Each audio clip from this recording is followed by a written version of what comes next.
Bueno, yo permíteme que discrepe de la ministra. Bueno, simplemente que haya un parado menos ya es una magnífica noticia. Pero seguimos teniendo 125.000 personas en ERTE. Si a estas alturas no las hemos logrado recuperar, estas personas significa que no van a volver, o ya bien están en una empresa zombie, o van a ir cayendo poco a poco, desgraciadamente. Si esos 125.000 lo metemos, ya el saldo no le sale positivo a la ministra, sino que desgraciadamente sale negativo, en aproximadamente unos 61.000. Pero para más datos importantes, durante todo el periodo de la pandemia, es decir, de febrero del 2020 a la actualidad, se han creado 236.000 puestos de trabajo en la función pública.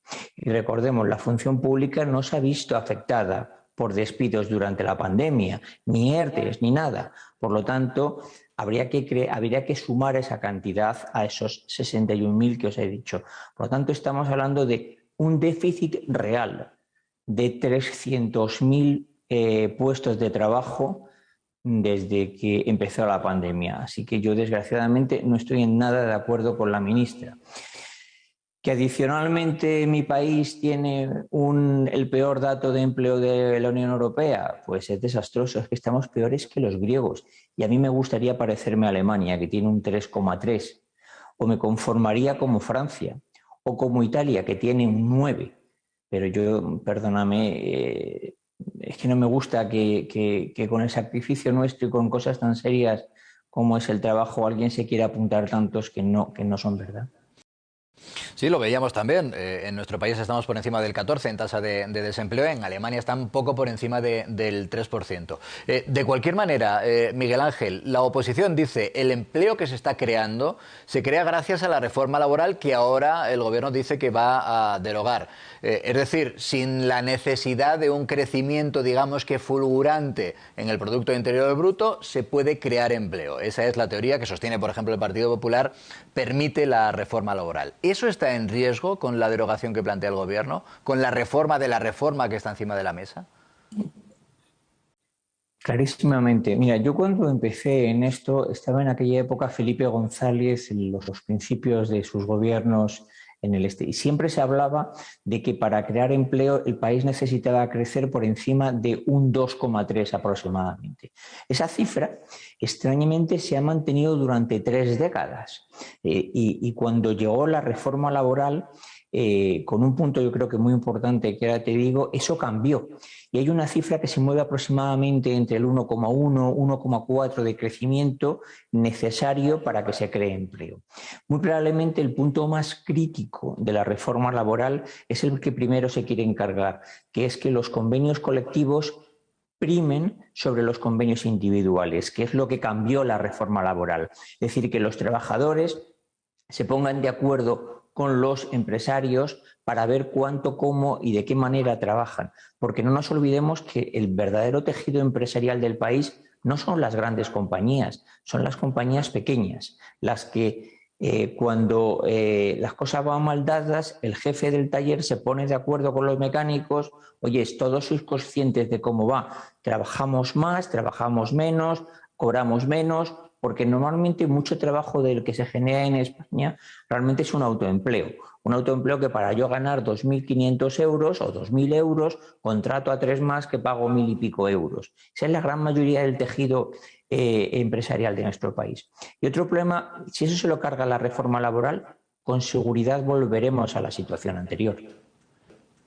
Miguel Ángel, ¿qué tal? Buenas noches. Es verdad que hemos visto cierta mejoría en los datos de desempleo desde el año de la pandemia, desde 2020, pero ayer mismo, con las últimas previsiones de la OCDE, hablaban de esa recuperación para el primer trimestre de 2023, pero también advertían de que la tasa de desempleo para entonces iba a seguir siendo bastante alto. No sé cómo casa esto, si en algún momento vamos a ver un rebote en esta tendencia, no sé si coincidirá a lo mejor cuando finalicen la cantidad de ERTEs que todavía siguen en vigor. Tenemos un problema y es un problema estructural que yo una vez me preguntaba si habíamos aprendido algo de la pandemia y digo, sí, creo que hemos aprendido mucho, pero que no lo vamos a poner en práctica.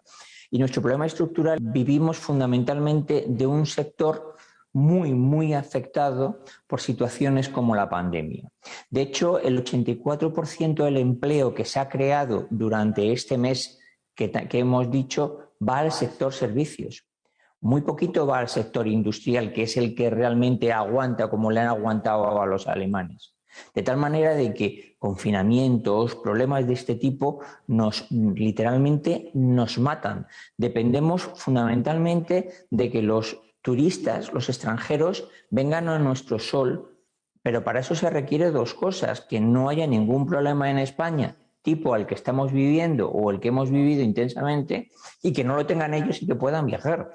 Por lo tanto, o cambiamos nuestra estructura empresarial y nuestra manera de generar el Producto Interior Bruto, o estamos muy expuestos a que esto siga pasando. Y además esto provocará varias cosas, que no es lo mismo el señor que tiene una fábrica y que consigue un cliente y que ese cliente a su vez fabrica otras piezas, y hay una recurrencia en ello, y la estabilidad en el empleo es bastante más fija, que cuando realmente tú lo que estás dependiendo es de que haya sol, de que no haya lluvia, de que vengan los turistas, de que no tengan problemas. Y cuidado, que nuestros competidores, en este caso, pues el sur de África o el resto de los países mediterráneos de Europa, pues que no tengan mejores precios o Dios sabe el qué. Es decir, una competencia bastante complicada para sostener un cliente que a ti te gustaría que fuese repetitivo de manera constante, como es el que te compra las piezas si es en el sector industrial. Entonces tenemos una economía con una estructura bastante débil. Nos hemos dado cuenta todos que es así, pero tengo la sensación de que no vamos a hacer nada para cambiarla. Y una cosa más ya rápidamente, Miguel Ángel, capítulo de preocupaciones de primer orden de los ciudadanos de a pie, de todos, la subida de los precios. Dice el gobierno, es una cosa coyuntural, del corto plazo, siendo el corto plazo, claro, también esto es muy subjetivo, siendo el corto plazo de aquí hasta mayo, marzo, abril, mayo del próximo año. Y ya llevaremos, por tanto, un año de subidas y bastante crudas de los precios. En cambio, el Banco Central Europeo, la Fed norteamericana dicen que esto puede ir para más lejos. La pregunta, por resumir, es: ¿durante cuánto tiempo van a seguir subiendo los precios, Miguel Ángel? Bueno, lo que ha dicho Jerome Powell el otro día es que la cosa parece más seria de lo que es.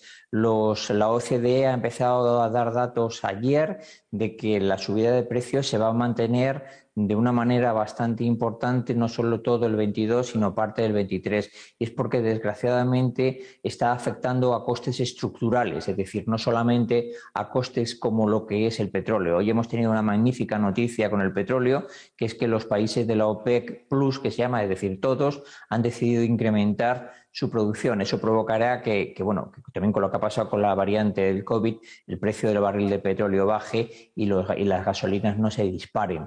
Pero nos queda un buen tiempo, es decir, esto no se va a corregir pronto. Yo espero que con la caída del invierno ruso empiece a bajar la presión inflacionista, pero si hemos tocado costes estructurales puede durar más tiempo del previsto. Y hay gente, entre ellos Jay Powell, el presidente de la Reserva Federal, que ha anticipado que eso va a ser así. Pues Miguel Ángel Temprano, que es economista, que es el CEO de Orfeo Capital. Como siempre, gracias por tu tiempo, un fuerte abrazo y hasta pronto.